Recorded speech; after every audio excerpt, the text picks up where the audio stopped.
तो hello everyone, welcome back to just Anu channel. कैसे हो आप? आई होप आप अच्छे होंगे, स्वस्थ होंगे, मस्त होंगे। तो ये मैंने सफ़ेद तिल धोया था और इसे ना ये छन्नी को मैंने धो धा के रखा था और इसी में मैंने सुखा भी लिया था। थोड़ा सा हल्का धूप में इसे पतले कपड़े के ऊपर डाल के रख दिया था और सूख गया है मेरा। और आज हम बनाएंगे तिल का लड्डू और आज है गणेश चतुर्थी। तो आप सबको हैप्पी गणेश चतुर्थी। और ये उसी दिन बनाए जिस दिन गणेश सकट चौथ था, उसी दिन। और यहाँ मैं गैस पे रख दी थी कढ़ाई थोड़ी सी गर्म हो गई तो बिना कढ़ाई में कुछ डाले ही इसे तिल को भूनना है। और ये अपने आप ही भूनता है ना, तो पटपट पटपट पटपट की आवाज़ करने लगती है, तो समझिए कि आपका तिल भून गया। और इसमें थोड़ी सी पिंक कलर की हो जाती है, तो यही मैं भून रही हूँ। और आज व्रत भी है हम सबका।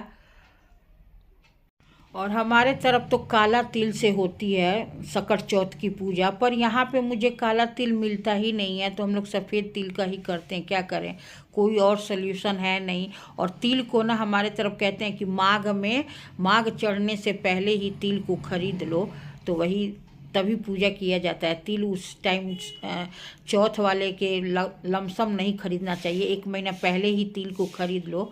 तो तिल तो हमारे दुकान ही में था, वहीं से मैं ले ली थी। तो अब मेरा तिल भून के तैयार हो। और यहाँ देखिए ये मेरी तिल एकदम प्रॉपर भून के रेडी हो गई, थोड़ी सी गुलाबी गुलाबी सी हो गई। अब हम इसे एक प्लेट में खाली कर देंगे, निकाल दूँगी।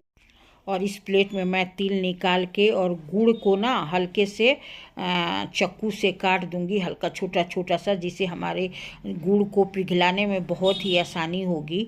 और यहाँ देखिए तिल हमारा एकदम प्रॉपर बहुत ही अच्छा। और इससे ज़्यादा काले वाले तिल में ना बहुत ज़्यादा, इस सफ़ेद वाले तिल से ज़्यादा काले वाले तिल में खुशबू आती है, बहुत ही ज़्यादा खुशबू आती है। और यहाँ देखिए ये चाकू से ही और बहुत ही आसानी से इस तरह से कट जा रहा था।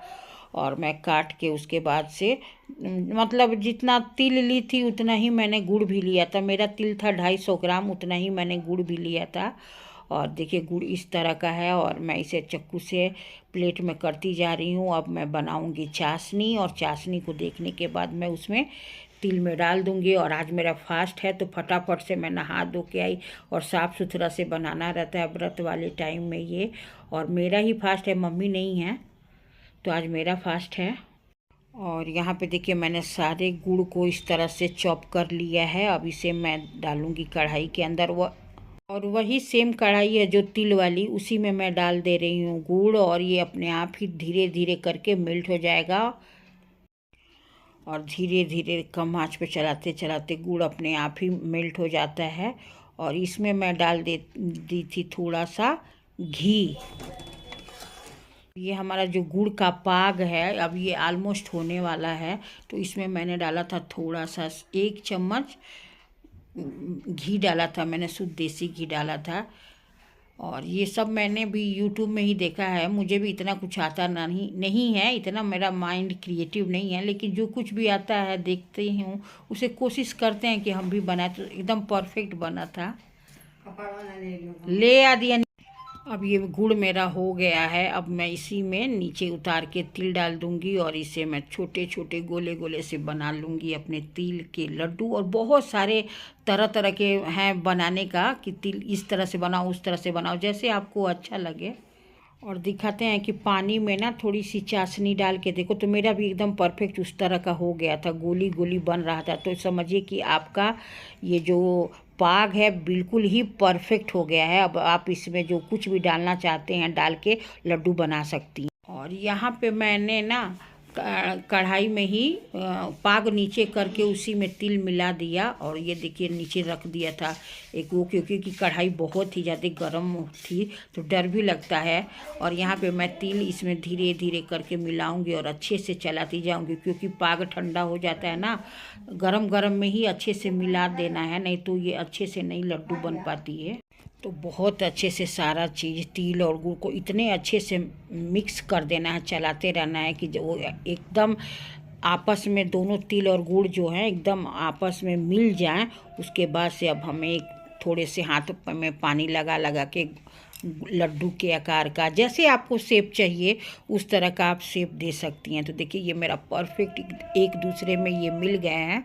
अब मैं इसकी लड्डू बना के और आज खुश हो गई थी कि बहुत ही अच्छे से परफेक्ट बना हुआ मुझे दिखा ये तिल की लड्डू, और पहली बार बनाओ और एकदम परफेक्ट उतर जाए तो कितनी खुशी होती है ना। मैं ये लड्डू सबको दिखाई, घर में जो भी थे हमारे जितने भी लोग हैं और हस्बैंड हैं, देवर हैं, बच्चे हैं, सबको दिखाया कि देखो लड्डू बन। तो यहाँ मैं अपने हाथों में, और गरम गरम ही लड्डू बनाने में ठंडा ना होने पाए तो गरम गरम ही लेके उसे हाथों में लड्डू बना के एकदम अच्छे से शेप दे दीजिए, और एकदम गोल गोल सा सुंदर लग रहा था ये हमारी तिल के।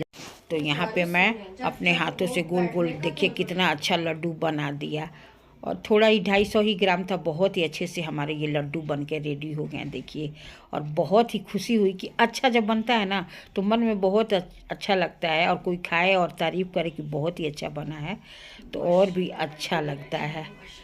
तो बन के और बंधा जा रहा था। सबसे बड़ी बात तो ये है कि यहाँ पे वो पाग और तिल बंधा जा रहा था, तो ये बहुत ही बड़ी हमारे लिए खुशी की बात हो जाती है।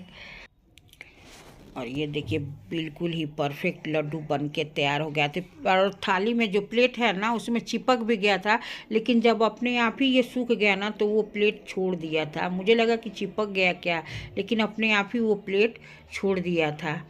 तो बहुत ही यमी और टेस्टी लड्डू, और गणेश जी को चढ़ाने की लड्डू मम्मी देखिए कैसा। हाँ ठीक तो है, बना लिया, ठीक बना है। ये सब मम्मी YouTube से सीख के बनाए हैं। हाँ नहीं भाई।